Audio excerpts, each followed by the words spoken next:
महाराजा सूरजमल ब्रज विश्वविद्यालय भरतपुर के बीए भाग द्वितीय वर्ष के प्रश्न पत्र प्रथम के सभी नियमित विद्यार्थियों को मेरा नमस्कार। विद्यार्थियों, मैं आज आपके सामने केशव दास द्वारा रचित रामचंद्रिका के शेष छंदों की व्याख्या एवं भावार्थ बताने जा रहा हूँ। आज मैं आपको हमारी पाठ्य पुस्तक में लिए गए छंद संख्या 37, 38, 39 और 40 तक के छंदों की व्याख्या एवं उसका भावार्थ, उसका प्रसंग एवं विशेष बातें मैं आपको बताने जा रहा हूँ। जैसा कि आपको पता है, रामचंद्रिका का अंगद रावण संवाद हमारी पाठ्य पुस्तक में लिया गया है, जो 16 प्रकाश से लिया गया है। उसका अगला छंद है 37वां और भुजंग पर्याप्त छंद है, जिसमें रावण अंगद संवाद चल रहा है। रावण कहता है अंगद से अपनी शक्ति का बखान करते हुए, रावण कहता है, डरे गाई विप्रे अनाथे जो भाजे, पर द्रव्य छाड़े पर स्त्री लाजे, पर द्रोह जासो न होवे रति को, सु कैसे लरे वेश कीने यति को। रावण अंगद से कहता है, अंगद, जो ब्राह्मण गाय यमनाथों से डरकर भागता है, पर द्रव्य छाड़े और जो पराय धन को छोड़ देता है, पर स्त्री लाजे, जो पर स्त्री को देखकर लज्जित होता है, शर्माता है, पर द्रोह जासो ने होवे रति को, और जो रति भर भी पर द्रोह नहीं कर सकता, सु कैसे लरे वेश कीने यति को। वह श्री राम जिसने सन्यासी का वेश धारण कर रखा है, भला वो मैं मुझसे कैसे युद्ध कर सकता है, अर्थात वो मेरे सामने तुच्छ है, वो मुझसे युद्ध कर ही नहीं सकता। ऐसा रावण अपनी शक्ति का बखान करते हुए अंगद से कहते हैं। फिर आगे रावण अपने पराक्रम एवं वीरता का बखान करते हुए, अपनी शक्ति का परिचय देते हुए अंगद से कहता है। धोआ छंद है, गेंद करऊँ मैं खेल को, हर गिरी केशव दास, शीश चढ़ाए आपने कमल समान साहस।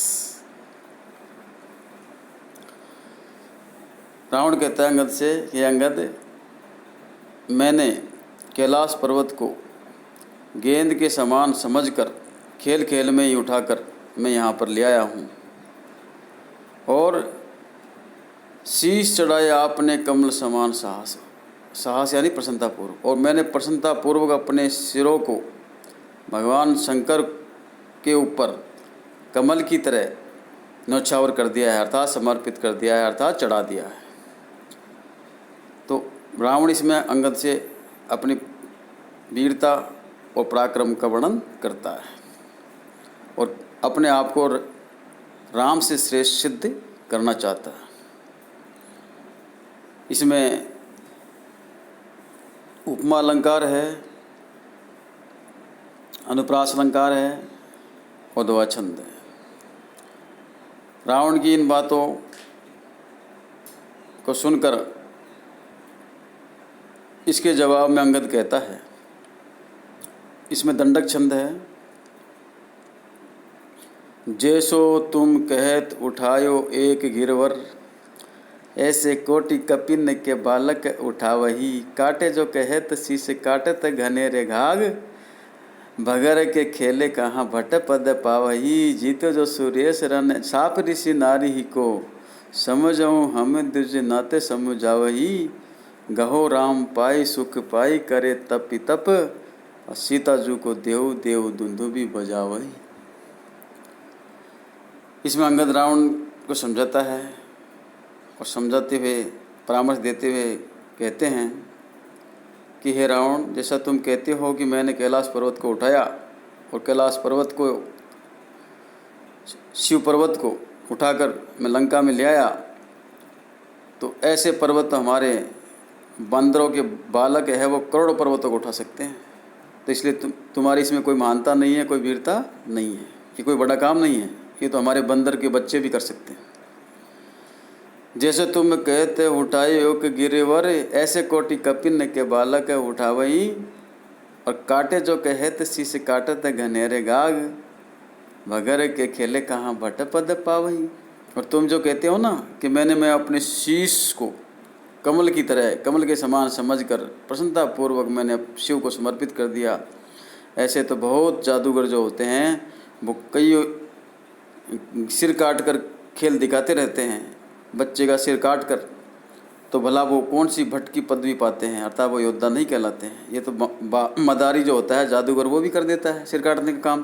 तो भला तुमने ये जो सिर काटने का काम किया ये भी कोई बड़ा काम नहीं है, ये भी कोई वीरता का काम नहीं है। ऐसे तो बहुत सारे जादूगर तमाशा दिखाते समय काट देते हैं, फिर भी वो योद्धा का पद नहीं पाते हैं। इसलिए तुम भी योद्धा नहीं हो, तुम भी कोई महान नहीं हो, वीर नहीं हो। काटे जो कहत शीश काटत घनेरे घाग, घाग यानी मदारिया जादूगर। भगर के खेले, ये जादूगर का जो खेल है, जादू का जो खेल है, इस खेल में वो मदारी है वो भटकी पदवी नहीं पाता है, योद्धा नहीं कहलाता है। इसलिए तुमने जो शीश काटने का काम किया वो तुम्हारी कोई मानता नहीं। आगे अंगद रावण से कहता है, जीतो जो सुरेश रन साप ऋषि नारी ही को समझाऊँ, हम द्विज नाते समझाऊँ ही। कि हे रावण, तुम कहते हो कि मैंने इंद्र को जीत लिया, सुरेश यानी इंद्र को मैंने रणभूमि में जीता, तो ये तुमने कोई बड़ा काम नहीं किया, क्योंकि इंद्र को तो उस गौतम ऋषि की पत्नी अहिल्या का साप लगा हुआ था, जिसके कारण वो हार गया था और तुम्हारा बंदी बन गया था। समझाओ हम द्विज नाते समझाओ। हे रावण, हम तुझको ब्राह्मण होने के नाते समझाते हैं, आप समझिए और हमारी बात को मानिए, हमारी सलाह को मानिए। और वो सलाह ये है, वो परामर्श ये है कि गहो राम पाई, तुम जाकर से राम के चरणों को पकड़ लो। सुख पाई करे तपी तप, जिससे तुमको सुख मिलेगा, और तुम तपस्या करो, तप करो, तपस्वी बन करके तपस्या करो। श्री राम के पैर पकड़ लो जिससे तुम्हें सुख मिलेगा, और इसके बाद तपस्वी बनकर तपस्या करो। ऐसी हम तुम्हें सलाह देते हैं। और सीता जी को देव और उसकी पत्नी, श्री राम की पत्नी सीता को वापस लौटा दो। देव धुंधु भी बजावी, जब तुम ऐसा करोगे तो देवता लोग सब प्रसन्न होकर धुंधु भी बजाएंगे, नगाड़े बजाएंगे, खुश होंगे और फूलों की बरसात करेंगे। ऐसा अंगद रावण को समझाता है। फिर संवाद में आगे रावण कहता है, इसमें अनुप्रास और काव्यलिंग अलंकार है। अब आगे अगला जो छंद है वो वंशस्थ छंद है, जिसमें रावण अंगद से कहते हैं, उसका जवाब देते हैं। रावण कहता है अंगद से, तपी जपी विप्र न छिप्र ही हरहूँ, अदेव देसी सब देव संग रहूँ, सिया न देहों ये नेम जी धरऊँ, ए मानुषी भूमि ए बानरी करऊँ। कि हे अंगद, तपी जपी विप्रन छिपरी हरूँ, मैं तपस्या करने वाले तपस्वियों, जप करने वाले जपियों, तो जप और तप करने वाले विप्रन यानी ब्राह्मणों को, क्षिप्र यानी शीघ्र ही हरूँ यानी मार डालूँगा। अर्थात ऐसे ब्राह्मणों को जो तपस्या करते हैं, जप करते हैं, ऐसे ब्राह्मणों को मैं शीघ्र ही तुरंत ही मार दूंगा। ऐ देव देशी और राक्षसों के शत्रु सब देव संग्रह, और सारे देवताओं को भी मैं मार दूंगा, उनका संहार कर दूंगा, उनको नष्ट कर दूंगा। सिया न देऊँ, और तुम कहते हो कि सीता जी को वापस लौटा दो, तो मैं ऐसा कभी नहीं होने दूंगा। मैं सीता जी को वापस नहीं लौटाऊंगा। यह नियम जी धरूँ, ये मैंने ऐसा मेरे मन में प्रण कर लिया है, मेरे मन में ये मैंने नियम धर लिया है कि मैं सीता जी को वापस नहीं लौटाऊंगा। ऐ मानुषी भूमि ऐ बानरी करूँ। और आगे रावण अंगद से कहता है कि अंगद, मैं इसके बाद अमानुषी यानी मानव रहित भूमि, अबानर यानी बानर रहित, मैं इस भूमि को मानव रहित और बानर रहित कर दूंगा, अर्थात इस धरती से मैं मनुष्यों को और बानरों की सेना को मार डालूंगा, नष्ट कर दूंगा, और मैं सीता को वापस नहीं लौटाऊंगा। ऐसा मैंने अपने मन में प्रण कर लिया है। इस वीडियो में इतना ही। आगे के शेष छंदों को हम अगले वीडियो में पढ़ेंगे, उसका भावार्थ समझेंगे, उसकी व्याख्या करेंगे। इस छंद में अनुप्रास अलंकार है, साथ में ही परिकर अलंकार है, और वंशस्थ छंद है, ब्रजभाषा है। इसमें रावण का आक्रोश एवं हठ की व्यंजना हुई है और रौद्र रस की व्यंजना हुई है। इस वीडियो में इतना ही। आपने वीडियो सुना, इसके लिए धन्यवाद। मैं हनुमान प्रसाद मीना, सहायकाचार्य हिंदी, राजकीय पीजी महाविद्यालय बयाना, भरतपुर।